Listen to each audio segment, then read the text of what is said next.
పాత్రికేయ మిత్రులందరికీ నమస్కారం. ఈరోజు మేము మీ ద్వారా ప్రజల ముందుకు తీసుకొస్తున్నటువంటి విషయం చాలా గంభీరమైనది, చాలా సీరియస్ ఇష్యూ. ఇరిగేషన్, వ్యవసాయ రంగాలకి చాలా ముఖ్యమైనటువంటి పరిణామాలు చోటు చేసుకుంటున్నాయి. రాష్ట్ర భవిష్యత్తుకు సంబంధించిన విషయం కాబట్టి అందరూ సావధానంగా దయచేసి విని తీవ్రంగా ఆలోచించి, పార్టీ అభిమానాలకు అతీతంగా ఆలోచించి ఒక అభిప్రాయానికి రావాల్సిందిగా కోరుతున్నాం. ఆంధ్రప్రదేశ్ రైతు సంఘం అధ్యక్షులు అక్కినేని భవానీ ప్రసాద్ గారిని మీడియాను ఉద్దేశించి మాట్లాడాల్సిందిగా కోరుతున్నాను. ఆంధ్రప్రదేశ్ రైతు సేవా సంస్థ. మీరు ఇటు వస్తారా పని ఇటు రండి. ప్రప్రథమంగా వేదికను అలంకరించినటువంటి కేబీ వెంకటేశ్వరరావు గారికి, అలాగే లక్ష్మీనారాయణ గారికి, మీడియా మిత్రులందరికీ నమస్కారం. గత ఒక వారం రోజుల నుంచి మనం విపరీతమైన పరిణామాలను చూస్తూ ఉన్నాం. ముఖ్యంగా నదుల నీటి వ్యవహారంలో మనకి ఆంధ్రప్రదేశ్ కృష్ణా గోదావరి నదులకి టైలెండ్ స్టేట్ ప్రధానంగా. పైన అప్పర్ రైపీరియన్ స్టేట్స్ ఎవరు ఏ పరిణామం చేసినా, ఏం కన్స్ట్రక్ట్ చేసినా కంపల్సరీగా మన స్టేట్తో కన్సల్ట్ చేసి, అలాగే కేఆర్ఎంబితో సంప్రదించి దాన్ని ముందుకు తీసుకెళ్లాల్సినటువంటి అవసరం ఉంది. కానీ కర్ణాటక అండ్ తెలంగాణ అదేమీ చేయకుండా వాళ్ళు ఇష్టం వచ్చినట్టు వాళ్ళు కొన్ని ప్రపోజల్స్ ముందుకు తీసుకెళ్ళడానికి ప్రయత్నం జరుగుతూ ఉంది. దాన్ని అడ్డుకోవాల్సినటువంటి బాధ్యత మన రాష్ట్ర ప్రభుత్వం మీద ఉంది. మీకు స్పష్టంగా చెప్పాలంటే, కృష్ణానదిలో ఉమ్మడి ఆంధ్రప్రదేశ్కి 811 టీఎంసీ నీళ్లు కేటాయిస్తే దాన్ని ప్రాజెక్టుల వారికి కూడా అప్పుడు ఆంధ్ర, తెలంగాణ, రాయలసీమ 3 ప్రాంతాలకి కూడా స్పష్టంగా ఎవరెవరికి ఎంత అనేది కూడా స్పష్టంగా చేయడం జరిగింది. దాంట్లో భాగంగానే తర్వాత మన 2014లో రాష్ట్ర విభజన జరిగిన తర్వాత జరిగిన ఎపెక్స్ కౌన్సిల్ మీటింగ్లో కూడా ఆ 811 ఎలా వాడుకోవాలి రాయలసీమ, తెలంగాణ అండ్ ఆంధ్రప్రదేశ్ అనేది వచ్చినప్పుడు 512 టీఎంసీ ఆంధ్రప్రదేశ్ వాడుకోవడానికి, తెలంగాణ ప్రభుత్వం 299 వాడుకోవడానికి కూడా ఒక అంగీకారానికి వచ్చి ఇద్దరు చీఫ్ మినిస్టర్లు ఆ రోజున సంతకం పెట్టడం జరిగింది. దాని ప్రకారం ఇప్పుడు వినియోగం జరుగుతూ ఉంది. ఈ నేపథ్యం ఎలా ఉన్నప్పుడు తెలంగాణ ప్రభుత్వం పైన అనేక ప్రాజెక్టులు నిర్మాణం చేయాలని, వాళ్ళకి సుమారుగా 500 టీఎంసీకి తగ్గకుండా కృష్ణాలో వాటర్ రావాలని, అట్లాగే గోదావరిలో 750, 800, 1000 వాళ్ళు ఇష్టం వచ్చినట్టు మాట్లాడుతూ ఉన్నారు. ఇది ఈ నేపథ్యంలో చూసినప్పుడు మొన్న రేవంత్ రెడ్డి గారు 172 టీఎంసీల వినియోగానికి అదనంగా 16 ప్రాజెక్టులు నిర్మించడానికి ఒక జీవో ఇష్యూ చేయటం, ఆ జీవో ప్రకారం టీపీఆర్ని తయారు చేసి ఆయా కేఆర్ఎంబికి ఇతర సంస్థలకి కూడా చేయమని ఆదేశించడం అనేది మనకది చాలా కష్టతరమైనటువంటిది, మనకి చాలా ఇబ్బంది కలిగించేటువంటి అంశం. అలాగే కర్ణాటక ప్రభుత్వం కూడా ఆల్మెట్ ఎత్తుని 524 మీటర్ల ఫుల్ హైట్కి రేజ్ చేసి అక్కడ 303 టీఎంసీ వాడుకోవాలనే ప్రయత్నం చేయడం కూడా మనకి చాలా ఇబ్బంది కలిగించేటువంటి అంశం. ఈ 2 అంశాల మీద చాలా సుదీర్ఘమైనటువంటి వివరణ వచ్చినప్పటికీ మన రాష్ట్ర ప్రభుత్వం ఇంతవరకు స్పందించలేదు. ఒక పక్క అసెంబ్లీ జరుగుతూ ఉంది, కేంద్రం ముందుకి వాళ్ళు ప్రపోజల్స్ తీసుకెళ్తూ ఉన్నారు. అయినా కానీ మన ముఖ్యమంత్రి గారు కానీ లేకపోతే నీటిపారుదల శాఖ మంత్రులు కానీ దాని మీద ఏ రకమైన స్పందన కలిగించలేదు. ఇది చాలా దుర్మార్గమైన అంశం అని మేము అభిప్రాయపడుతూ ఉన్నాం. వాళ్ళు ఎమ్మటే దీని మీద స్పందించాలి. వీలైనంత వరకు అన్ని రాజకీయ పార్టీలు, రైతు సంఘాలు, తర్వాత ప్రజా సంఘాల వాళ్ళతో చర్చించి, ఎందుకంటే ఇది రాష్ట్ర భవిష్యత్తుకి చాలా ఇంపార్టెంట్ కాబట్టి. మన అందులో విభజన జరిగిన తర్వాత 13 జిల్లాలతో కూడిన ఆంధ్రప్రదేశ్ కేవలం వ్యవసాయక రాష్ట్రం, 100% వ్యవసాయక రాష్ట్రం కాబట్టి ఏ రకమైన ఇబ్బంది జరిగినా మనం ఇంకా దిగజారిపోయే పరిస్థితి ఏర్పడుతుంది తప్ప ఇంకోటి కాదు. అందువల్ల రాష్ట్ర ప్రభుత్వం ఇమ్మీడియట్గా దీని మీద స్పందించాల్సినటువంటి అవసరం ఉందని నేను అభిప్రాయపడుతూ ఉన్నా. మీకు కొన్ని వివరాలు మీ ముందుకు తీసుకొస్తాను. కృష్ణా రివర్ బేసిన్లో మనం వాడుకుంటుంది 512 టీఎంసీ. అందులో మేజర్గా మనకి రాయలసీమకి నీళ్ళు ఇవ్వాలంటే హంద్రీనేవా, గాలేరు నగర్ ఇట్లాంటి ప్రాజెక్టులు ఏదైతే తెలుగంగా ప్రాజెక్టులు ఏవైతే విభజన చట్టంలో ఆమోదింపబడినాయో వాటికి నీళ్ళు ఇవ్వాలంటే కృష్ణా ద్వారానే ఇవ్వగలం. దాని కృష్ణాలో కాబట్టి every TMC of water is important for the state of Andhra Pradesh. అది ముందు మనం గమనంలో తీసుకోవాలి. ఇక తెలంగాణ విషయానికి వస్తే తెలంగాణలో మొత్తం 140 లక్షల ఎకరాలు వ్యవసాయ యోగ్యమైన భూమి ఉందని వాళ్ళ గణాంకాలు చెప్తూ ఉన్నాయి. దాంట్లో జనరల్గా 80-90% అనుకుంటే ఒక 125 లక్షల ఎకరాలకి నీళ్లు ఇవ్వాల్సిన బాధ్యత ఉంటుంది. అక్కడ వాళ్ళు చెప్పిన వాళ్ళ గణాంకాల ప్రకారమే సుమారు 636 టీఎంసీల నీళ్లు భూగర్భ జలాలు లభ్యమవుతున్నాయి అనేది వాళ్ళు చెప్పడం జరిగింది. దాంట్లో ఇప్పటికి ఆల్రెడీ వాళ్ళు 250 టీఎంసీ వాడుకుంటూ ఉన్నారు. ఇంకా అదనంగా 200 టీఎంసీ వాడుకునేటువంటి అవకాశం ఉంది. దాన్ని వాడుకుంటే దాదాపు 45 లక్షల ఎకరాలకు సరిపడా గ్రౌండ్ వాటర్ వాడుకుంటే ఇక మిగిలిన 80 లక్షల ఎకరాలకే కదా నీళ్లు ఇటు కృష్ణా నుంచి కానీ అటు గోదావరి నుంచి కానీ కావాల్సింది. మరి ఈ ప్రాజెక్టులు ఏంటి, అసలు ఎక్కడి నుంచి వస్తున్నాయి ఎన్ని ప్రాజెక్టులు, అర్థం లేని ప్రాజెక్టులు అయ్యి. కాబట్టి దీని మీద రాష్ట్ర ప్రభుత్వం కూడా తీసుకుని తెలంగాణలోని జిల్లాల వారీగా ఏమేమి అక్కడ ఫెసిలిటీస్ ఉన్నాయో దాని ప్రకారం గ్రౌండ్ వాటర్ ఎంత వాడుకోవాలి, సర్ఫేస్ వాటర్ ఎంత ఇవ్వాలి అనే దాని మీద స్పష్టమైన వైఖరి తీసుకుని రాష్ట్ర ప్రభుత్వం బ్రిజేష్ కుమార్ ట్రిబ్యునల్ ముందు చెప్పాల్సినటువంటి బాధ్యత ఉంది. అయితే ఆ దిశలో జరుగుతున్నాయా లేదా మనకేమి తెలియట్లా. ఎందుకంటే ట్రాన్స్పరెన్సీగా చేసేటువంటి అవకాశం ఇక్కడ లేకనే పరిస్థితి కనిపిస్తాం. కాబట్టి బ్రిజేష్ కుమార్ ట్రిబ్యునల్ ముందర 100% మన రైట్స్ ఏంటి, మన హక్కులు ఏంటి అనేది స్పష్టంగా చెప్పాలి. రెండోది, ఇప్పటి వరకు బ్రిజేష్ కుమార్ ఇచ్చిన మొదటి ట్రిబ్యునల్ ఆర్డర్ ఏదైతే ఉందో అది సుప్రీంకోర్టులో ఉన్నందువల్ల ఇవాళ బచావత్ ట్రిబ్యునలే అమల్లో ఉన్నట్టుగా ఉంది. కాబట్టి బచావత్ ట్రిబ్యునల్ ప్రకారం మనకున్న రైట్స్ని, మనకున్న అవకాశాలని ఖచ్చితంగా వినియోగించుకోవాల్సినటువంటి బాధ్యత మనకుంది. దాన్ని ఎత్తి చూపాల్సినటువంటి అవసరం గవర్నమెంట్కి బ్రిజేష్ కుమార్ ట్రిబ్యునల్ ముందుంది. అలాగే గోదావరిలో కూడా అక్కడ 1478 టీఎంసీ ఇచ్చినా మనకు 500 చాలు, 1000 మాకు కావాలి అని అంటూ ఉంటారు. వాళ్ళకి ఎలా 1000 కావాలనే దానికి స్పష్టత లేదు. కాబట్టి ఓవరాల్గా వాళ్ళకున్న రిక్వైర్మెంట్ కానీ వాళ్ళు చాలా ఎక్కువ అడుగుతున్నారు. దాన్ని మనం ఎత్తి చూపి మన రైట్స్ని, మనకున్నటువంటి అవకాశాలని పూర్తిగా కాపాడుకోవాల్సినటువంటి బాధ్యత మన రాష్ట్ర ప్రభుత్వం మీద ఉంది. దాన్ని డిమాండ్ చేస్తూ ఉన్నాం మేము. ఎందుకంటే ఇవాళ అసెంబ్లీలో 175 మంది సభ్యులు ఉంటే 164 మంది ముఖ్యమంత్రి గారిని ఏమీ అడగరు. ఆయన ఏం చెప్తే అది తలుపుకి వచ్చేస్తారు. 11 మంది అసెంబ్లీకి వెళ్ళరు. అంటే అసెంబ్లీలో దీనికి చర్చ జరిగే అవకాశం కూడా లేదు. మరి అలాంటి పరిస్థితుల్లో మనం ఏం చేయాలి? కాబట్టి ఇప్పుడు ప్రజా సంఘాలు, మాలాంటి ఆలోచన పరుల వేదిక, లేకపోతే ఇలాంటి సమస్యలే వీళ్ళే ఈ సమస్యల గురించి మాట్లాడాల్సిన అవసరం ఉంది. అందుకనే మేము మాట్లాడతాం. రైతులు కూడా దీని గురించి ఆలోచించాల్సినటువంటి అవసరం ఉంది. ప్రభుత్వం ఖచ్చితంగా దీని మీద చర్యలు తీసుకుంటుందని, దాన్ని సమర్థవంతంగా ఎదుర్కొంటుందని ఆ 2 అంశాలని మేము ఆశిస్తూ ఉన్నాం. దీని మీద సమీక్ష. ఇప్పుడు లక్ష్మీనారాయణ గారిని విషయం గురించి కొంచెం ఇంకా వివరంగా చెప్తారు. ఇబ్బంది పెట్టాల్సిన ఒక అనివార్య పరిస్థితికి మాలాంటి వాళ్లకు ఆంధ్రప్రదేశ్ శాసనసభ ఇవాళ జరుగుతున్నది. ఈ రోజటి నుంచే బ్రిజేష్ కుమార్ ట్రిబ్యునల్ విచారణ కార్యక్రమం కూడా ఢిల్లీలో ఇవాళ, రేపు, ఎల్లుండి 3 రోజుల పాటు ఇప్పుడు ట్రిబ్యునల్ విచారణ తెలంగాణ, ఆంధ్రప్రదేశ్ 2 రాష్ట్రాలకు సంబంధించిన కృష్ణానది జలాల సమస్య. ఆంధ్రప్రదేశ్ శాసనసభలో పాలక పార్టీలు ఈ అంశాన్ని తీవ్రంగా తీసుకోలేదు. అక్కడ ప్రతిపక్ష పార్టీ అసలు సభకే వెళ్ళడం లేదు. ఈ సమస్యలపైన శాసనసభలో ప్రస్తావించడానికి, చర్చించడానికి అవకాశం లేనటువంటి ఒక దుస్థితి ఎదురైంది. మేము ఇప్పుడు ప్రస్తావిస్తున్న అంశాలపైన టీడీపీ శాసనసభ్యుడు చంద్రమోహన్ రెడ్డి గారు ఒక 2 మాటలు ప్రస్తావన చేశారు శాసనసభలో. చాలా తీవ్రమైనటువంటి సమస్య అని కూడా ఆయన వ్యాఖ్యానించారు.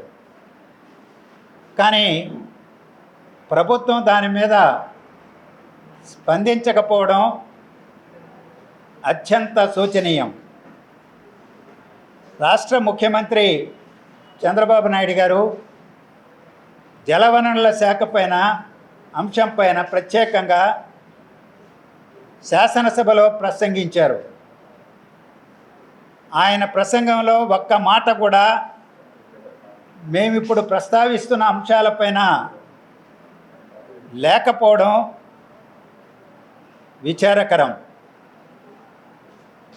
ఆంధ్రప్రదేశ్ రాష్ట్ర నదీ జలాల హక్కులపైన ఎగువ రాష్ట్రాలుగా ఉన్నటువంటి కర్ణాటక, తెలంగాణ రాష్ట్రాలు ముప్పేట దాడి చేస్తుంటే రాయలసీమ లాంటి కరువు పీడిత ప్రాంతంలో నిర్మాణంలో ఉన్నటువంటి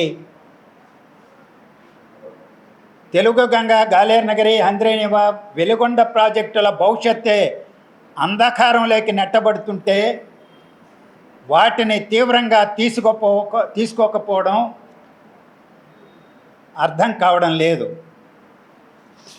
ఇది తెలంగాణ ప్రభుత్వం ఈ నెల 16వ తారీఖున జారీ చేసినటువంటి జీవో. ఈ జీవో ప్రకారం కృష్ణానది జలాలని కృష్ణానది ప్రధాన నది మీద నుంచే జూరాల రిజర్వాయరు, శ్రీశైలం రిజర్వాయర్ నుండి 300 టీఎంసీలకు పైగా 16 ప్రాజెక్టుల ద్వారా వినియోగించుకోవడానికి కృష్ణానది పరివాహక ప్రాంతం తెలంగాణలో ఉన్న ప్రాంతంలో మొత్తం 372 టీఎంసీలు కృష్ణానది జలాలను ఈ 16 ప్రాజెక్టుల నుంచి వినియోగించుకోవడానికి ఒక యుద్ధ ప్రాతిపదికన డిపిఆర్లు తయారు చేయమని ఆదేశిస్తూ అధికారుల్ని విడుదల చేసినటువంటి జీవో ఇది. ప్రధాన తెలుగు దినపత్రికలన్నీ కూడా, ఆ పత్రికలు ఆంధ్రప్రదేశ్లో కూడా ఉన్నాయి, కానీ తెలంగాణ గడ్డపైన వాటిని మొదటి పేజీలో పతాక శీర్షికలతో పెద్ద ఎత్తున ప్రచురించాయి కూడా. దాని వివరాల్లోకి వస్తాను నేను. రెండవది, అదే 16వ తారీఖున కర్ణాటక మంత్రివర్గం ప్రత్యేక సమావేశాన్ని ఏర్పాటు చేసుకొని ఆల్మట్టి డ్యామ్ ఎత్తుని 524.256 మీటర్ల ఎత్తుకు ఏకపక్షంగా పెంచేయడానికి నిర్ణయం తీసుకొని భూసేకరణకు, కాలువల తవ్వకానికి 70,000 కోట్ల రూపాయలు అంచనా వ్యయంగా పరిపాలన అనుమతిస్తూ ఉప ముఖ్యమంత్రితో కలిసి జలవనరుల శాఖ మంత్రి ఆయనే డికే శివకుమార్, ముఖ్యమంత్రి సిద్ధరామయ్య గారు పత్రికా విలేకరుల సమావేశంలో ప్రకటించారు.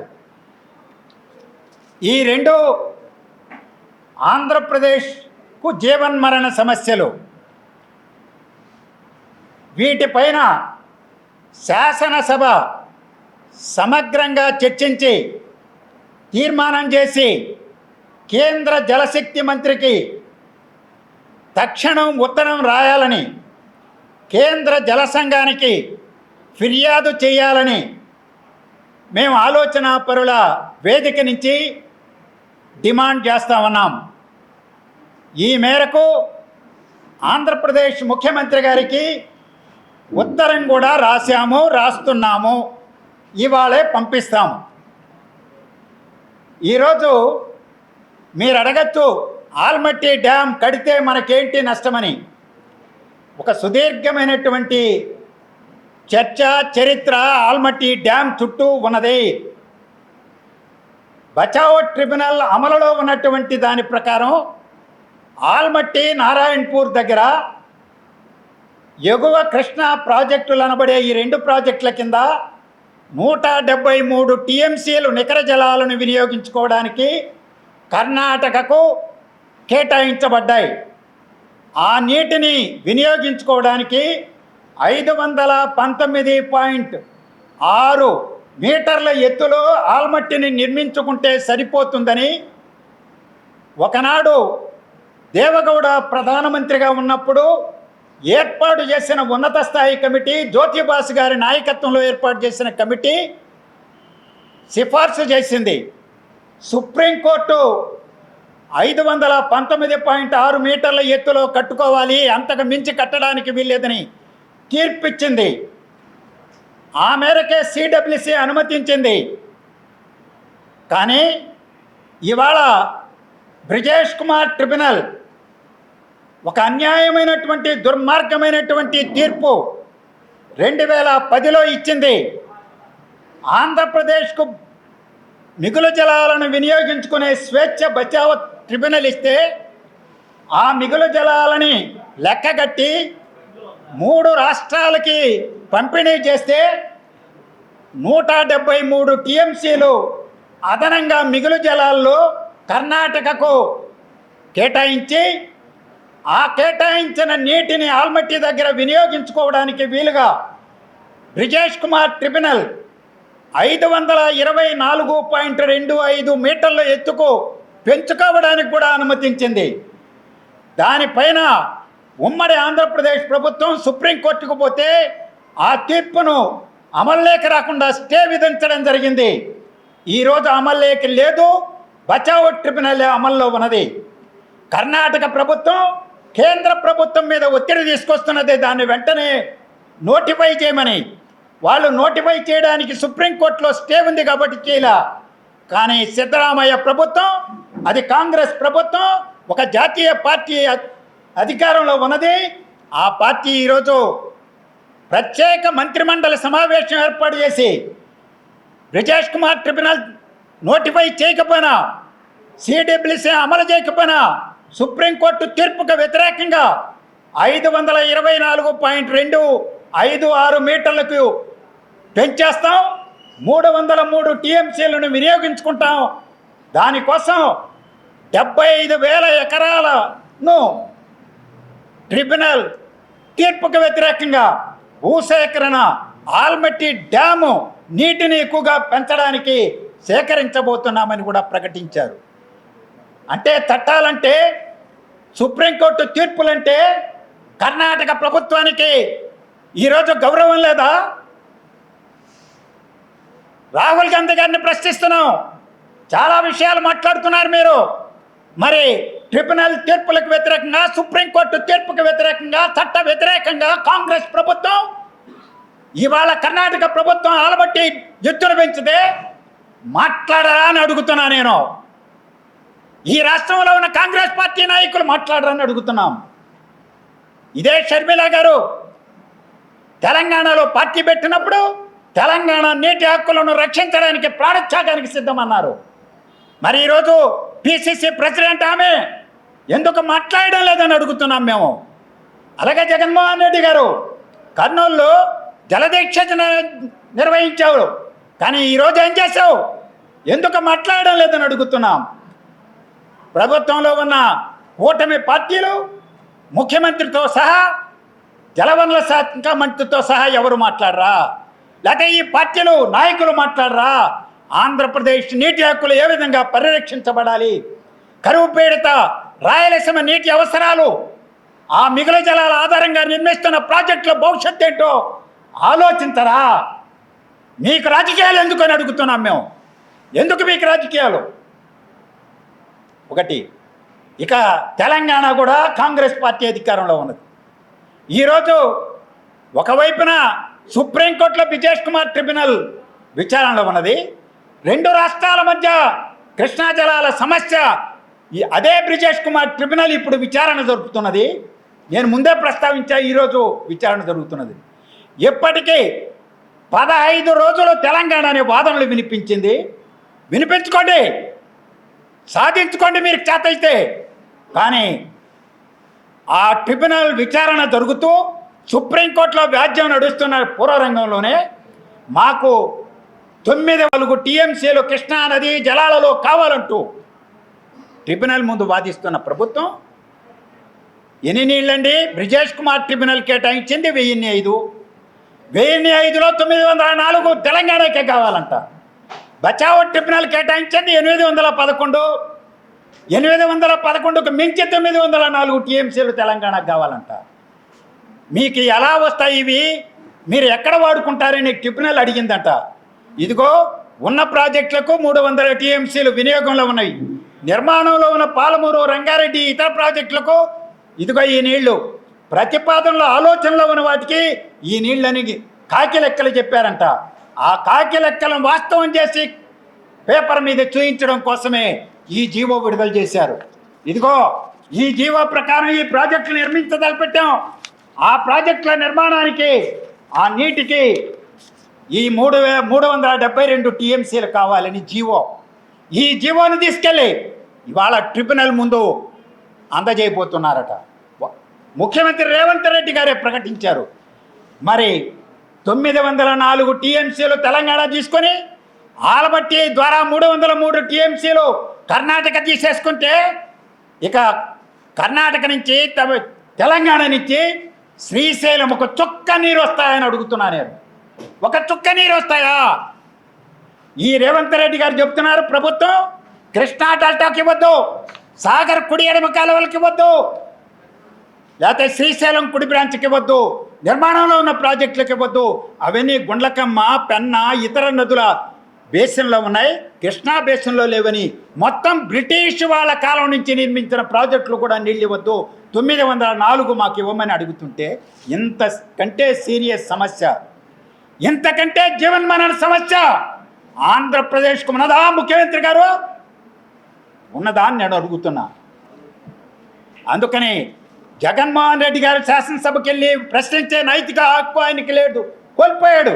ఎందుకు కోల్పోయాడంటే 2023, 24లో ఎగువ భద్రా ప్రాజెక్టుకు ఎత్తిపోతల పథకానికి తుంగభద్ర మీద ప్రాజెక్టు కట్టి అక్రమంగా కట్టుతున్నటువంటి ప్రాజెక్టు యడ్యూరప్ప కాలంలో మోడీ గారి ప్రభుత్వం దాన్ని జాతీయ ప్రాజెక్టుగా ప్రకటించి 2023-24 వార్షిక బడ్జెట్లో 5,300 కోట్లు కేటాయిస్తే ఆనాడు నోరు మెదపనటువంటి జగన్మోహన్ రెడ్డి గారు ఈరోజు పోయి వీటిని ప్రశ్నించే నైతిక హక్కు కోల్పోయాడు. ఆయన శాసనసభకు పోయినా ఒకటే, పోకపోయినా ఒకటే, పోయినా అడిగే నైతిక స్థాయితో లేదు, నష్టం లేదు. అందుకనే మేము ఈరోజు ఒక చైతన్యం కలిగినటువంటి వాళ్ళంగా ఆలోచనా పరుల వేదిక నుంచి ఈ సమస్యలను ప్రభుత్వం దృష్టికి తీసుకొస్తున్నాం.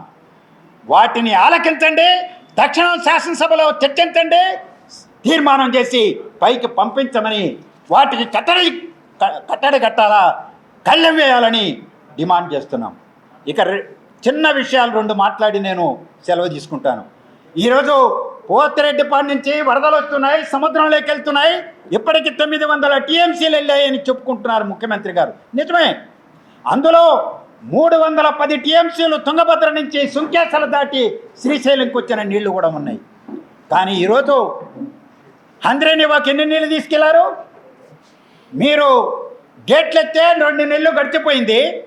2 నెలల కాలంలో 14 టీఎంసీలు తీసుకెళ్లారు. కేవలం 14 టీఎంసీలు. 40 టీఎంసీలు తీసుకెళ్లాల్సిన హంద్రేనివాకు 14 టీఎంసీలు తీసుకెళ్లారు.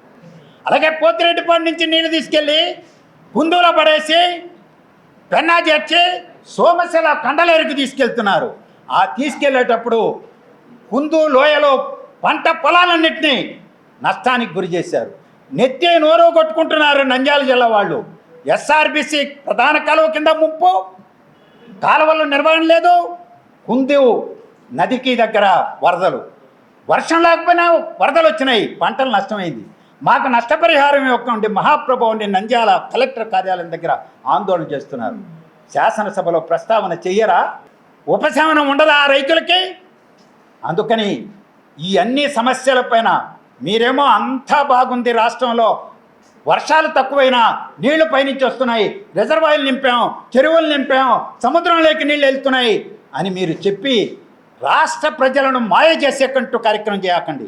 క్షేత్రస్థాయిలో ఏం జరుగుతున్నదో చూడండి. ఒక నిర్మాణాత్మకమైనటువంటి విమర్శ మాది. ఆలకించండి, ఆలోచించండి, నిర్ణయాలు తీసుకోండి అని చెప్పి మీడియా ద్వారా మేము ప్రభుత్వం దృష్టికి తీసుకెళ్తా ఉన్నాం. Thank you. మనది భారతదేశం ఒక సమాఖ్య వ్యవస్థ. అంటే కేంద్ర ప్రభుత్వం ఒక పక్కన, రాష్ట్ర ప్రభుత్వాలు ఒక పక్కన ఉంటాయి. కేంద్ర ప్రభుత్వానికి పెత్తనం ఏ ఏ విషయాల్లో ఉంటుందనేది, అలాగే రాష్ట్ర ప్రభుత్వానికి పెత్తనం ఏ ఏ విషయాల్లో ఉంటుందనేది రాజ్యాంగంలో స్పష్టంగా రాయబడింది. ఒకళ్ళ పనుల్లో ఒకళ్ళు జోక్యం చేసుకోకూడదని కూడా రాజ్యాంగంలో రాయబడింది. అంటే సావరెనిటీ, సర్వసత్తాకత కేంద్రానికి ఉంటుంది, రాష్ట్రాలకు కూడా తమ తమ పరిధుల్లో ఉంటుంది. ఇరిగేషన్, సాగునీటి రంగం నిర్వహణ, వ్యవసాయం అనేవి కేవలం రాష్ట్ర ప్రభుత్వం పరిధిలోని అంశాలు. దాంట్లో కేంద్రం జోక్యం కానీ కేంద్రం పెత్తనం కానీ ఉండకూడదు. కానీ అంతర్రాష్ట్ర నదీ సమస్యలు కేంద్రానికి సంబంధించినవి. ఎందుకంటే నదులు ఒక రాష్ట్రం దాటి ఒక రాష్ట్రంలోకి ప్రవహిస్తూ ఉంటాయి కాబట్టి.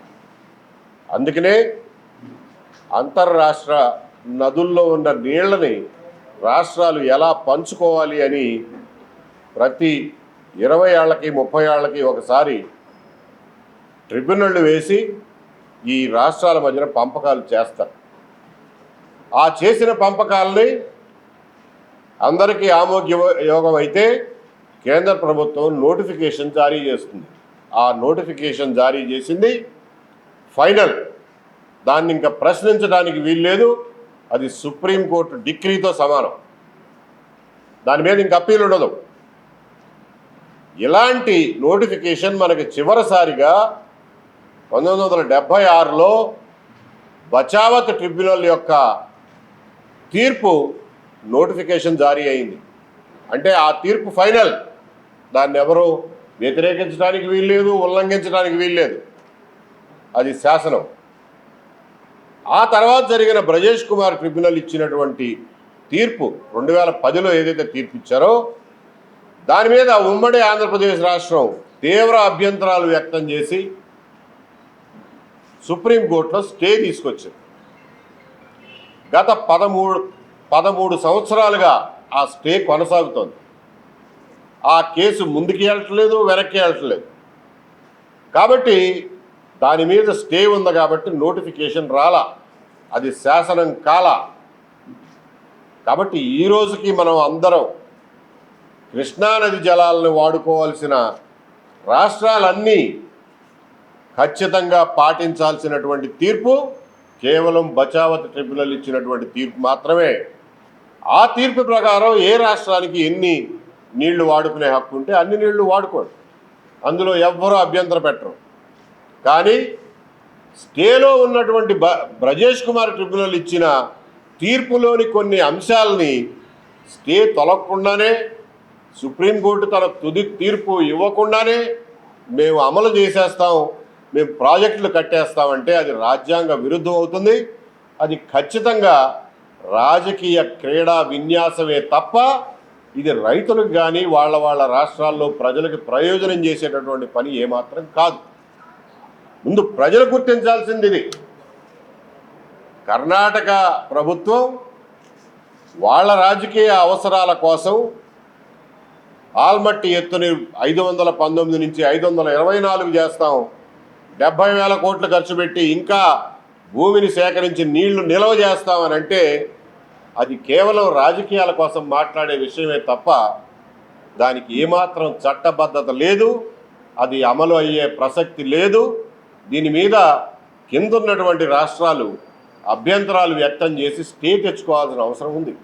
ఇప్పటికే మహారాష్ట్ర ప్రభుత్వం ఈ విషయంలో చొరవ చూపించి, అయ్యా మీరు 524కి నీళ్లు నింపితే మా రాష్ట్రంలో పొలాలు మునిగిపోతాయి కాబట్టి మీరు అనుమతులు లేకుండా ఆ నీళ్లు ఆ స్థాయికి నింపడానికి వీల్లేదు అని చెప్పి వాళ్ళు సుప్రీంకోర్టుకు పోవడానికి తయారవుతున్నారు. మహారాష్ట్ర ప్రభుత్వానికి ఉన్నపాటి చొరవ చివరి రాష్ట్రం అయినటువంటి ఆంధ్రప్రదేశ్కు ఉండొద్దా అని చెప్పి ఒకసారి ప్రజలను ఆలోచించబట్టు. ఈ రోజు వరకు ఆంధ్రప్రదేశ్ ప్రభుత్వం నుంచి స్పందన శూన్యం. నీళ్లు అందరికీ కావాల్సిందే. ఈ దేశంలో ప్రజలందరూ మనవాళ్లే, ఎవరికి తారతమ్యాలు లేవు. తెలంగాణ ప్రజలు మనకి ఎంత అన్నదమ్ములో కర్ణాటక ప్రజలు కూడా అంతే అన్నదమ్ములు.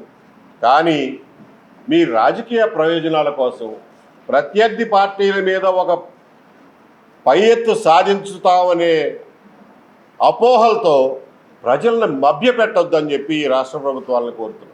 ఆంధ్రప్రదేశే కాదు, ఏ రాష్ట్రం కూడా, ఏ రాష్ట్ర ప్రజలు కూడా మిగిలిన రాష్ట్రాలకి చట్టబద్ధంగా వచ్చే హక్కుల గురించి ఎవరో అభ్యంతరం పెట్టకూడదు. ఇది భావోద్వేగాలకు సంబంధించిన విషయం కాదు. రాష్ట్రాలు తమలో తాము నీళ్ళు ఎలా పంచుకోవాలో ఒక నిర్ణయానికి రాలేరు కాబట్టి ఒక జడ్జి గారికి ట్రిబ్యునల్కి ఆ పని అప్పచెప్పాం. ఆయన ఇచ్చిన దాని మీద సుప్రీంకోర్టు స్టే ఉంది. సుప్రీంకోర్టుకి ఫైనల్గా చెప్పనివ్వండి. చెప్పిన తర్వాత ఎవరి ప్రాజెక్టులు వాళ్ళు కట్టుకోవచ్చు. ఏం తొందర వచ్చింది ఈ లోపల? ఏమి లేదు. స్థానికంగా ఉన్నటువంటి పొలిటికల్ అడ్వాంటేజ్ కోసం, మైలేజ్ కోసం చేస్తున్నటువంటి ప్రయత్నాలే తప్ప ఇవి ఇంకొకటి కాదు. ఈ రోజున తెలంగాణ ప్రజలు ముఖ్యంగా గుర్తుపెట్టుకోవాల్సింది ఒకటి, మీకు ఇప్పటికే కేటాయించినటువంటి నీళ్లు ఆఖరి పొలాల వరకు తడిపే పరిస్థితి ఈ రోజున మీ ప్రభుత్వం కల్పించిందా అని చెప్పి ముందు మీ ప్రభుత్వాన్ని అడగండి. భీమా ప్రాజెక్టు కట్టారు, నెట్టింపాడు ప్రాజెక్టు కట్టారు, కల్వకుర్తి ఎత్తిపోతలు కట్టారు. ఎస్ఎల్బీసీలో మొన్న మిషన్ ఇరుక్కుపోయి కొండ విరిగి పడిపోయి మనుషులు చచ్చిపోయి ఇవాళ కూడా వాటి శవాలు బయటికి తీసే పరిస్థితి లేదు. ఎన్ని దశాబ్దాల నుంచి ఎస్ఎల్బీసీ సొరంగం దవ్వుతున్నారో అడగండి ప్రభుత్వాన్ని. అంత చేతగానితనంగా ఉన్నటువంటి ప్రభుత్వాలు ఈ రోజున లేని హక్కుల మీద ఒక జీవో జారీ చేసి ప్రజల్లో ఏదో పేరు సంపాదించాలని, లేకపోతే దక్షిణ తెలంగాణకి తిరుగులేని నాయకత్వం వహించాలి అని చెప్పి అక్కడ ముఖ్యమంత్రి గారు ఆలోచిస్తే అది సమాఖ్య వ్యవస్థకి మంచిది కాదు, దేశానికి కూడా మంచిది కాదు. మన రాష్ట్రం విషయానికి వస్తే బచావత్ ఇచ్చినటువంటి నీళ్లు కానీ, ఆంధ్రప్రదేశ్ పునర్విభజన చట్టం ఇచ్చినటువంటి నీళ్లు కానీ, ప్రాజెక్టులు కానీ, వాటిని మనం ఎంతవరకు ఇంప్లిమెంట్ చేసుకున్నామని మనల్ని కూడా మనం ఆత్మపరిశీలన చేసుకోవాలి. మేము ఇదే వేదిక మీద నుంచి 2-3 సార్లు చెప్పాం, ఇప్పుడో తయారైపోయినటువంటి ఎస్ఆర్బీసీ కెనాల్ కింద ఇంకా 40,000 ఎకరాలకి నీళ్ళు ఇచ్చే అవకాశం ఉందండి. 250 కోట్లు ఖర్చు పెడితే చాలు, తొందరగా ఖర్చు పెట్టి వాళ్ళకి నీళ్ళు ఇవ్వండి అని. ఇవాళ ఆ పని చేయకపోవడం వలన శ్రీశైలంలో అవసరాన్ని మించిన నీళ్లు ఉన్నప్పటికీ కూడా వాటిని వాడుకోలేకపోతున్నాం. మనకిచ్చినటువంటి 500 టీఎంసీలు కూడా మనం వాడుకోలేకపోతున్నాం. 512 రాయలసీమలో ప్రాజెక్టులు, రిజర్వాయర్లు ఉన్నా కానీ పంట భూములకి నీళ్ళు ఇవ్వలేకపోతున్నాం. గండికోట కింద పంట కాలువలు లేవు, ఎస్ఆర్బీసీ కింద పంట కాలువలు లేవు, గాలేరు నగరి ప్రధాన కాలువలు లేవు, రిజర్వాయర్ని పట్టించుకునే పరిస్థితి లేదు. గండి పడిపోయి అలగనూరు రిజర్వాయర్ ఇవాళకి కూడా పనికి రాకుండా పోయింది. పెన్నా అహోబిళం రిజర్వాయర్ పరిస్థితి అట్లాగే ఉంది. 10 సంవత్సరాల తర్వాత గోరకల్లు రిపేర్ చేయడానికి మొన్న డబ్బులు రిలీజ్ చేసామంటున్నారు. అది ఎప్పటికి పూర్తి చేస్తారో పూర్తి చేస్తారు. కాబట్టి ఆంధ్రప్రదేశ్ ప్రభుత్వం కూడా బచావత్ ట్రిబ్యునల్ ఇచ్చినటువంటి నీళ్లను ఉపయోగించుకోవడంలో పూర్తిగా ఫెయిల్ అవుతుంది. అన్నిటికంటే ముఖ్యంగా ప్రకాశం జిల్లా, గుంటూరు జిల్లా, నెల్లూరు జిల్లా పశ్చిమ ప్రాంతంలో ఫ్లోరోసిస్తో బాధపడి పిల్లలు ఎదుగుదల కూడా లేదు, వాళ్ళు పెరగటం కూడా పెరగటంలా, వాళ్ళకి తిండి పెట్టినా కానీ పెరిగే పరిస్థితి లేదు. నీళ్ళంతా ఫ్లోరోసిస్తో నిండిపోయి ఉన్నాయి. అలాంటిది వెలిగొండ ప్రాజెక్టు పూర్తి చేయడానికి మీకు 30 ఏళ్ల నుంచి తీరిక లేదు. దానికి 5,000 కోట్లు ఖర్చు పెడితే 4.5 లక్షల ఎకరాలని 30 లక్షల మంది ప్రజలకి తాగునీటిని ఇచ్చే అవకాశం ఉన్నా కానీ మీ దగ్గర డబ్బులు లేవంటున్నారు. ఆ ప్రాజెక్టులను పూర్తి చేయడంలా నిన్న వ్యవసాయం మీద, ఇరిగేషన్ మీద శాసనసభలో ఒక చర్చ జరిగినట్టుగా విన్నాం. దానిలో ఎక్కడా వీటి గురించి ఊసే లేదు.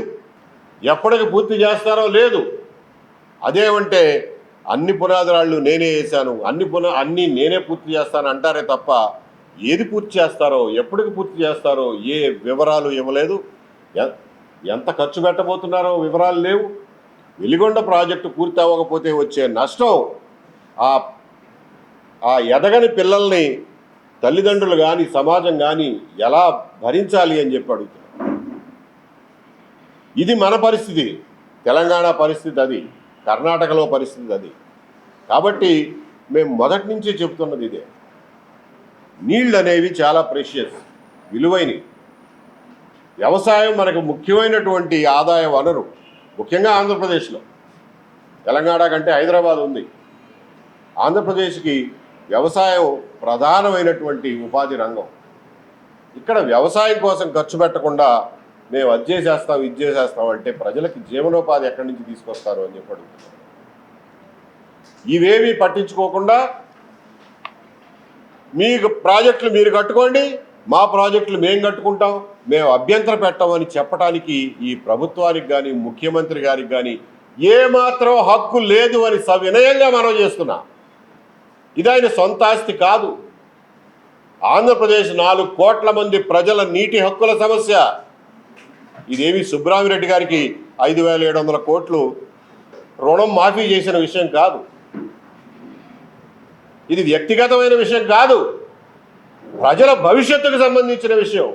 ఆ విషయంలో మీరు తొందరపడి మీ ప్రాజెక్టులు మీరు కట్టుకోండి, మేము అభ్యంతరం పెట్టము అని చెప్పి ఎలా అంటారు అని చెప్పి అడుగుతున్నాం. మీరు ఆ మాట అన్నారు కాబట్టే ఈ రోజున వాళ్ళు జీవో 34 అదే మాట కర్ణాటక కూడా వర్తిస్తుంది కాబట్టి ఆల్మట్టి ఎత్తు పెంచుతున్నామంటే మీరు మాట్లాడకుండా ఊరుకుంటున్నారా? ఆలోచించండి, ప్రజలు ఆలోచించండి, మనం ఏమైపోతామని. తెలంగాణ జీవో ఈ రోజున అదేమి ఇంప్లిమెంట్ అయ్యేది కాదు, పాడు కాదు. దానికి చట్టబద్ధత ఉండదు, అది రాజ్యాంగబద్ధమైంది కాదు. దాని మీద ఖచ్చితంగా ప్రభుత్వాలు స్టే తీసుకురావాలి. ప్రభుత్వాలు తీసుకురాకపోతే ప్రైవేట్ సంస్థలు ప్రజా సంఘాలైనా సరే వెళ్ళి స్టే తెచ్చుకోవాల్సినటువంటి అవసరం ఉంది. ఈ ప్రభుత్వానికి చొరవ ఉందో లేదో, చిత్తశుద్ధి ఉందో లేదో వాళ్లే నిరూపించుకోవాలి. ఆ జీవోను చూపించి రాయలసీమ ప్రజల్ని బెదరగొట్టి బనకచెర్ల ప్రాజెక్ట్ అనే గుదిబండని ఆంధ్రప్రదేశ్ మెడక చుట్టడానికి ఇది ఒక మెగా ప్లాన్ అన్నది కూడా మాకు అనుమానం వస్తూ ఉంది. ఈ రోజున మీరు 3,000 టీఎంసీల నీళ్లు, గోదావరి నీళ్లు సముద్రంలో కలిసిపోతున్నాయి అని చెప్పి ఎప్పుడు అదే పాడిన పాట పాడుతూ ఉంటారు. ఈ సంవత్సరం కృష్ణా నీళ్లు 900 టీఎంసీలు సముద్రంలో కలిసిపోయినాయి. దాన్ని ఏం చేశారు? అదెందుకు వాడుకోవట్లేదు? ప్రాజెక్టులు కట్టినా కూడా ఆ నీళ్ళను ఎందుకు వాడుకోలేకపోతున్నారు? అది ఆలోచించండి, దానికి సమాధానం చెప్పండి ముందు. అదిగాక మిత్రులారా, ఇంకొక విషయం ప్రజలకు తెలియాల్సిన అవసరం ఉంది. నదులు సముద్రంలో కలవడం అనేది ఒక ప్రకృతి సిద్ధమైన, సహజ సిద్ధమైన ప్రాసెస్. నది నీళ్ళు వచ్చి సముద్రంలో కలవకపోతే సముద్రపు ఉప్పు నీళ్లు వెనక్కి తన్నుకొచ్చి మండలాలకు మండలాలే వ్యవసాయ భూములను చౌడుబారేలాగా చేస్తాయి. కాబట్టి నదిలో నీళ్లు సముద్రంలో కలిసినంత మాత్రాన మనం బాధపడాల్సిన పనేమి లేదు. అది ఒక అవసరమైనటువంటి ప్రక్రియ. కాకపోతే నదిలో ఎంత నీళ్లు మనం వాడుకోగలమో అంత నీళ్లు వాడుకొని మిగిలిన నీళ్లు సముద్రానికి పంపిస్తే మనం ఏం బాధపడిపోవక్కర్లా. 3,000 టీఎంసీలు పోతున్నాయి అని అంటే మనం సంపాదించిన సొమ్మేం కాదు, అది ప్రకృతి తనకు తను ఏర్పరచుకున్నటువంటి వ్యవస్థ. కాబట్టి గోదావరి నీళ్లు 3,000 టీఎంసీల్లో 200, 300, 400 ఉపయోగించుకుంటే సముద్రం ఏమి అభ్యంతరం పెట్టదు, గోదావరి ఏమి అభ్యంతరం పెట్టదు. దాన్ని ఎక్కడ సమర్థవంతంగా ఉపయోగించుకోవచ్చు, ఎక్కడ ఉపయోగించుకుంటే మనకు ఆర్థికంగా లాభం జరుగుతుంది అనేది చూడాలి తప్ప ఏ కాంట్రాక్టర్కి లాభం జరుగుతుంది, ఏ రకమైన రాజకీయ లబ్ధి కలుగుతుంది అనే ప్రాతిపదిక మీద మనం నిర్ణయాలు తీసుకోవద్దనేదే మా వాదన. అంతే తప్ప గోదావరి నీళ్లను వాడుకోవద్దని ఎవరంటలా. 3,000 టీఎంసీల్లో 2,000 టీఎంసీలు సముద్రంలో కలిస్తే మనం బాధపడాల్సిన అవసరం కూడా ఏమీ లేదు. కృష్ణానది మీద ఉన్న నీళ్లను సమర్థవంతంగా ఉపయోగించుకోవడం చేతగాని ప్రభుత్వాలు, అటు తెలంగాణ అయినా ఇటు ఆంధ్రప్రదేశ్ అయినా కానీ, కర్ణాటకలో వాళ్ళు పూర్తి స్థాయిలో ఎంతవరకు వినియోగించుకుంటున్నారో నాకు సమాచారం లేదు. కానీ తెలంగాణ, ఆంధ్రప్రదేశ్ ప్రజలను మాత్రం కోరుతున్నారు, కృష్ణానది మీద ఉన్న ప్రాజెక్టుల్లో ఉన్న నీళ్లను చివరి ఎకరం వరకు ఎంతవరకు పారిస్తున్నారో మీరు ఒక్కసారి చూసుకోండి. దాని మీద ఈ ప్రభుత్వాలను మనం ప్రశ్నించాల్సినటువంటి అవసరం ఉంది అని చెప్పి తెలియజేస్తున్నాం. కాబట్టి కర్ణాటక ప్రభుత్వం కేబినెట్ తీసుకున్నటువంటి ఈ నిర్ణయాన్ని, తెలంగాణ ప్రభుత్వం జారీ చేసిన జీవో 34ని ఖచ్చితంగా అసెంబ్లీలో చర్చించి వాటిని ఖండిస్తూ తీర్మానించి ప్రభుత్వం తరఫున కేంద్రానికి అలాగే సిడబ్ల్యూసికి తీవ్రమైనటువంటి అభ్యంతర పత్రాలు పంపించి సుప్రీంకోర్టులో కేసు వేసి ఈ 2 విషయాల మీద స్టే తీసుకురావాల్సినటువంటి నైతిక బాధ్యత ఆంధ్రప్రదేశ్ ప్రభుత్వం మీద ఉంది. దయచేసి దాని మీద దృష్టి సారించమని చెప్పి ప్రభుత్వానికి విజ్ఞప్తి చేస్తున్నాం. మీరందరూ వినే ఉంటారు, వెలిగొండ ప్రాజెక్టు పూర్తి చేయడానికి 5,000 కోట్లు లేవు. మొదటి దశ పూర్తి చేయడానికి కూడా 1,500 కోట్లు లేవు. నిన్న అసెంబ్లీలో వీటి గురించి మాట్లాడినప్పుడు ముఖ్యమంత్రి గారే అన్నారు, 2019-24 మధ్యన కేవలం పోలవరంలో 3.5% పని మాత్రమే పూర్తయింది అని చెప్పారు. కానీ 2019-24 మధ్యన జగన్మోహన్ రెడ్డి గారి గవర్నమెంట్ చేసినటువంటి దుర్మార్గాలు పోలవరం విషయంలో వేటిని ఆయన సరైన పద్ధతిలో ఎత్తి చూపించలా. ఆ వివరాలు ఒక పాత్రికేయ మిత్రుడు ఆర్టీఐ ద్వారా సేకరించినటువంటి సమాచారంలో ముఖ్యమైన విషయాలు మీతో షేర్ చేసుకుంటా. 2019లో ప్రభుత్వం మారిన టైంలో కేవలం 1,700 కోట్ల రూపాయల పనులు పోలవరంలో నవయోగ కంపెనీ చేయాల్సినవి మిగిలిపోయి ఉంటే ఈయనొచ్చి మొత్తం పనులన్నీ ఆపిచ్చేసి రివర్స్ బిడ్డింగ్ అని చెప్పి 220 కోట్ల రూపాయలు మేము సేవ్ చేశామని చెప్పి డబ్బాలు కొట్టి ఒకే ఒక సింగిల్ టెండర్ మీద మెగా ఇంజనీరింగ్కి 1,550 కోట్ల రూపాయలకి ఆ ప్రాజెక్ట్ని తిరిగి అప్పచెప్పారు. ఇరిగేషన్ రంగంలో కాంట్రాక్టర్లు ఏం చేస్తారో తెలిసిన మాలాంటి వాళ్ళం ఆ రోజునే తెలుసు మాకు. దొంగచాటుగా, తెరచాటుగా, వెనకచాటుగా వీళ్ళు డబ్బులు ఎలా అయినా కొట్టేస్తారు అని చెప్పి మాకు తెలుసు. ఈ రోజున 5 సంవత్సరాల తర్వాత అది రుజువులతో సహా ప్రూవ్ అయింది. ఏం చేశారంటే 1,500 కోట్ల రూపాయలకి రివర్స్ టెండరింగ్లో పాడినట్టుగా పాడి 220 కోట్ల రూపాయలు ఏదో ఆదా చేశామని చెప్పి డబ్బాలు కొట్టుకుని అప్పట్లో ఉన్న ఇరిగేషన్ మంత్రి, తర్వాత వచ్చిన ఇరిగేషన్ మంత్రి దాని గురించి మాట్లాడని రోజు లేదు. కానీ ఏం చేశారండి, ఎంత దుర్మార్గం అంటే పనుల్లో డీవియేషన్ పేరు మీద 900 కోట్లు,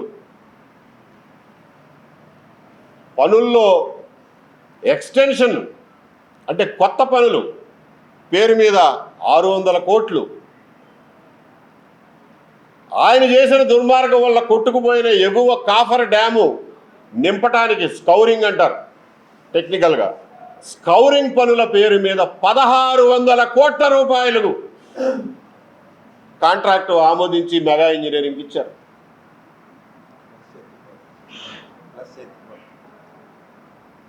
దానికి తోడు వాళ్ళు చేసిన దుర్మార్గం వల్ల కట్టినటువంటి డయాఫ్రమ్ వాళ్ళు కొట్టుకుపోయి ఈ రోజున ఇంకొక 1,000 కోట్ల రూపాయల భారం ఈ రోజున పడింది. అంటే 200 కోట్లు ఆదా చేశామని చెప్పి 3,000 కోట్ల రూపాయలు ప్రజల నెత్తి మీద భారం పెట్టారు. ఎంత దుర్మార్గం ఆలోచించండి. వీటి గురించి ప్రభుత్వంలో ఎవరు మాట్లాడటంలా, దాని గురించి చర్చ జరగడంలా. పాత్రికేయులు ఆర్టీఐ ఇన్ఫర్మేషన్ తెచ్చుకుంటే తప్ప ప్రజలకు ఈ విషయాలు తెలియడంలా. ప్రభుత్వం ఏర్పడిన కొత్తలో కేంద్రాన్ని అడిగి 10,000 కోట్లు 12,000 కోట్లు అడ్వాన్స్ తెచ్చుకున్నారు పోలవరం కోసం అని చెప్పి. మరి ఈ 3,000 కోట్ల అదనపు దుర్మార్గపు చెల్లింపులు ఎన్ని చేశారో మనకు తెలియదు, ఎన్ని చేస్తారో మనకు తెలియదు. ఆ 10,000 కోట్లు ఏం చేశారో మనకు తెలియదు. ఇవాళకి మొదటి దశ అని చెప్పబడే 41 మీటర్ల ఎత్తుకు సంబంధించిన పునరావాస కార్యక్రమాలు R&R కూడా పనులు చేయడం లేదు. దానికి డబ్బులున్నాయి, డబ్బులున్నా కానీ R&R చేసే ఇంట్రెస్ట్ లేదు. ఇది చాలదన్నట్టుగా అదే మెగా ఇంజనీరింగ్కి ఇంకొక 900 కోట్లతో నదీ గర్భం నుంచి ఒక ఎత్తిపోతల పనికి మాలిన ఎత్తిపోతల పథకానికి జగన్మోహన్ రెడ్డి గారు శాంక్షన్ చేస్తే ఈ ప్రభుత్వం మళ్ళా దాన్ని మొదట్లో క్యాన్సిల్ అన్నారు, మళ్ళీ ఇప్పుడు దాన్ని తిరిగి తోడడానికి ట్రై చేస్తున్నారు. ఇదే విధంగా రాయలసీమ లిఫ్ట్ ఇరిగేషన్ కోసం 3,500 కోట్ల రూపాయలు జగన్మోహన్ రెడ్డి గారు శాంక్షన్ చేస్తే అది ఎన్జీటీ స్టేలో ఆగితే మళ్ళా ఈ ప్రభుత్వం ఇంకొక 3,000 కోట్లు దానికి తగలబెట్టడానికి రెడీగా ఉన్నారని వార్తలు వస్తున్నాయి. అంటే కేవలం ఒక కాంట్రాక్టర్ కోసం మీరు 1,000 కోట్ల రూపాయలు ప్రజాధనాన్ని ఇష్టం వచ్చినటువంటి ప్రాజెక్టులకి, లెక్క వేయలేనటువంటి ప్రాజెక్టులకి, ఆ స్కౌరింగ్ ప్రాజెక్టు 1,600 కోట్లు పెట్టి కడితే దాంతో ఇంకొక మెయిన్ డ్యామ్ నిర్మించవచ్చు, అంత డబ్బు అది. ఆయన నింపామని చెబుతాడు, మళ్ళా వరదలు వచ్చినాయి అంటాడు. మీరు ఆ పని అంతా కొలవడానికి మెజర్మెంట్లు వేయడానికి కూడా అక్కడ ఏమి ఉండదు.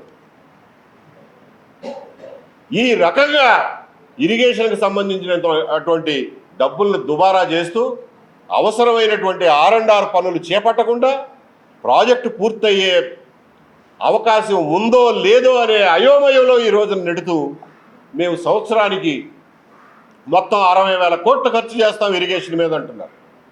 ఇప్పటికి సంవత్సరంన్నర అయిపోయింది. ఇంకొక 4 ఏళ్లలో 3 ఏళ్లలో 60,000 కోట్లు అంటే సంవత్సరానికి 20,000 కోట్లు ఖర్చు చేస్తారా? మీరు చేయగలరా?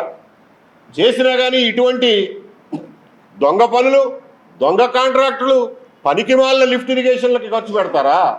లేకపోతే కృష్ణానది మీద మనకి హక్కుగా వచ్చిన నీళ్ళని రైతులకి చేర్చడానికి వాడతారా? వెలిగొండ లాంటి దశాబ్దాల ప్రాజెక్టులను పూర్తి చేయడానికి వాడతారా అనేది స్పష్టం చేయాల్సినటువంటి బాధ్యత ఈ ప్రభుత్వం మీద ఉందని తెలియజేస్తుంది. ఈ రోజున చాలా ఆవేదనతో ఈ విషయాలన్నీ ప్రజల ముందుకు తీసుకొస్తున్నాం మీ ద్వారా. ఈ ప్రాజెక్టులు పూర్తి చేయకపోతే ప్రజాధనం వేస్ట్ అవడమే కాకుండా వ్యవసాయ రంగం ఎక్కడ ఉన్నది అక్కడే ఉండే పరిస్థితి ఉంది. ప్రజల జీవనోపాధి మెరుగుపడే పరిస్థితి లేదు. పల్లెల్లో, ముఖ్యంగా మెట్ట ప్రాంతాల్లో ఉన్నటువంటి పల్లెల్లో జీవన పరిస్థితులు మారే పరిస్థితి లేదు. కాబట్టి మిత్రులారా, మీ ద్వారా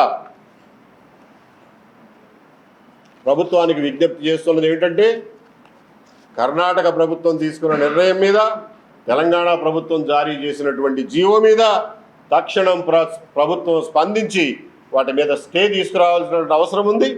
ఈ రోజున కేంద్రంలో మీ పలుకుబడిని ఉపయోగించి వాటిని జలశక్తి శాఖకి, CWCకి దృష్టికి అభ్యంతర పత్రాలతో తీసుకెళ్ళి వాటిని నిలుపు చేయాల్సినటువంటి అవసరం కూడా ఉందని చెప్పి తెలియజేస్తున్నాం. ఈ విషయం మీద ప్రతి రాజకీయ పార్టీ తమ అభిప్రాయాల్ని తెలియజేయకపోతే స్టడీ చేయడానికి 4-5 రోజులు టైం పట్టొచ్చు. వీటి మీద ఖచ్చితమైనటువంటి స్పందన తెలియజేయకపోతే ఆ స్పందన తెలియజేయని రాజకీయ పార్టీలు చరిత్రహీనులైపోతారని చెప్పి కూడా తెలియజేస్తున్నారు.